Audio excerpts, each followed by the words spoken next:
In 1825, Samuel Morse was in Washington, D.C., where he'd been commissioned to paint a portrait of Revolutionary War hero Marquis de Lafayette. While there, he received a letter from a horse messenger informing him that his wife was sick. Morse immediately left Washington, but by the time he reached his home in Connecticut, his wife was already dead and buried. Heartbroken, Samuel Morse made it his mission to develop a faster way of sending messages. Several years later, while returning home from Europe, Morse met a man who showed him an electromagnet, which gave Morse an idea. He could use the opening and closing of an electrical circuit to send messages far and wide. Morse recruited the help of Leonard Gale and Alfred Vail to help build a prototype for his single-wire telegraph. On January 6, 1838, it was ready for its first public demonstration. Morse set up his telegraph in Morristown, New Jersey, and using electrical impulses to transmit a code of dots and dashes, later known as Morse code, he was able to send messages over a distance of 10 miles. It was a major breakthrough.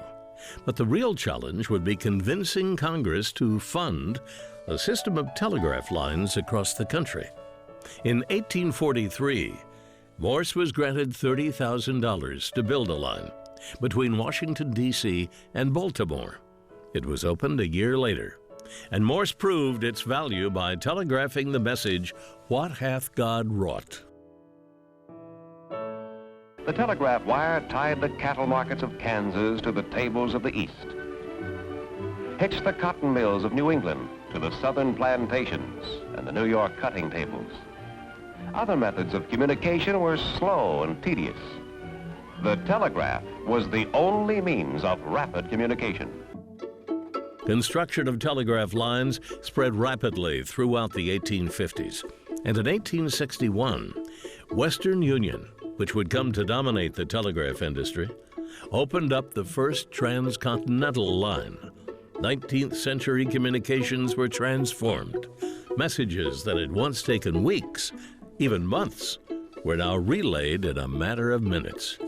Early equipment was crude and handmade, but telegraphy made rapid progress as the years went by and went forward with America's expanding frontiers.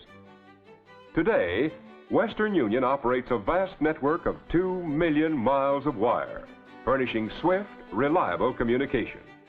Throughout the first half of the 20th century, the telegraph remained a prominent method of long-distance communication. It accelerated the flow of information, changing the way the world interacted, and guiding greater efficiency in everything from the way business was conducted to the way news was reported.